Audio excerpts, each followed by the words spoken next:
Bote eza bino molobeli Pamphile mboka biso États-Unis na isusuka kosola na bino ataki bandeko mpona mokolo lelo dimanche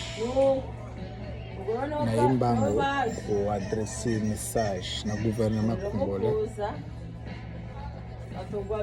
président de la République, chers députés, surtout Bazooka Mamboka.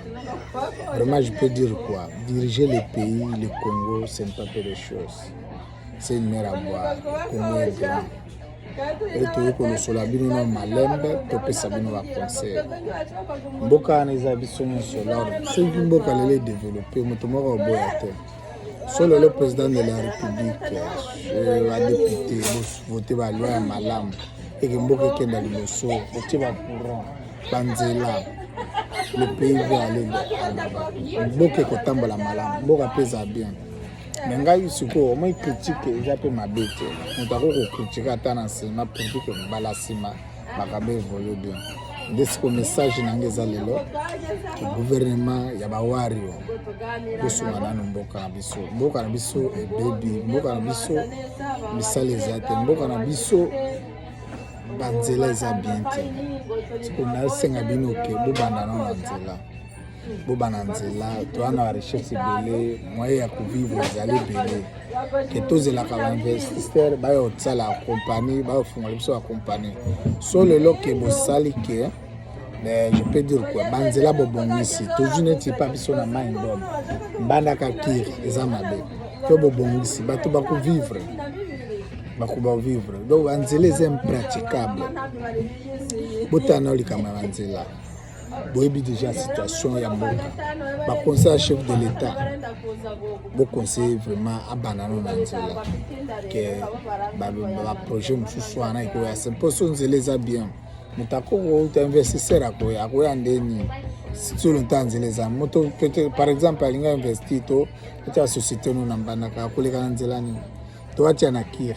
Ton Maïndome, par exemple, là où je connais, bon, non, là où Maïndome, puisque c'est là où j'ai grandi, là où je connais la réalité. À Kolekande, Baby Loco, vol, d'abord, ils ont terra, Banzila, peut-être, il y a où ils ont route, Nzila, ils ont mabé, Bato Kolekande, ils vont investir à Kolekande.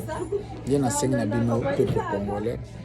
To bandano na nzela to bongisa banzela na biso so banzela bongi to kuzwa moyen ya biloko ekota depuis to ala ba diaspora boy tu pas ko sa eloko ne na province ne to na territoire na alors ko sala onde ni tanke nzela ezama nde na sengi na bino botana likama nzela président Bosso tala na nzela ligne monga peza biso Congo et bon ligne nyoso ya Lumbashi bonga ligne ya ba Congo bon à part ba Congo bon na mona kama bien ba ligne zetu praticable to bon savanzela totana likama nzela na biso so to bon si banzela to kozala bien beaucoup développer biloko kokota na capitale biloko kokita botana nzela le reste ko sebasi ça fait aussi partie à développement mboka qu'est-ce qui bloque Congo est grand Congo est na mbongo belé moitié ya kokugela biloko ezate po nzela est impraticable des messages na ngalelo to ko critiquer ko finga solution moto zapo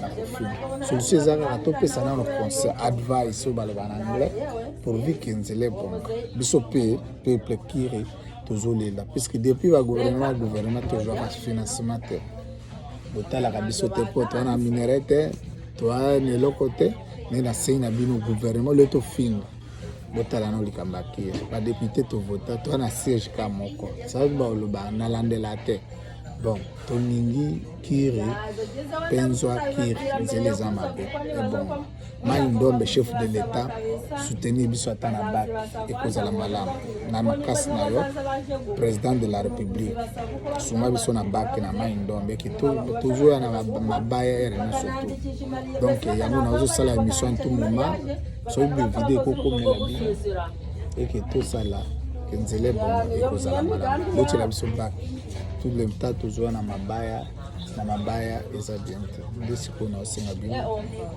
donc c'est la biso biloko nzela bonga kire bonga développer mes quota boko tsango pe na Congo nyonso en particulier La place où je suis cité na Edikaka, peut-être que ça n'a pas de réalité. Donc là où je connais, là où je dis peut-être. C'est là mon artisan militaire. Donc nous voulons soutenir que Bossala biso bien. Solo le Bossala bien, on va vous dire bravo. So Bossali Mabo toko sale toko le belo côté. Bref, to sing na bino que gouvernement le wario. Mettons les mains à la pâte pour nous soutenir biso qui il toujours là. Vidéo sur comme le bino. Donc moko ya gouvernement Bossala tout kambaki.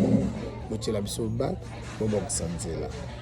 So banzela bongi nde tokozala be so nzela ezate développement ezala pe na mboka te vraiment exemple conseil to pe message na ngalelo tukama nzela nzela bonga botala pe misala bana mboka batala so misala ezate tokovivre bien te tokofinga tutenta bambongo tobebisi belebele sans développer ekozala malamu.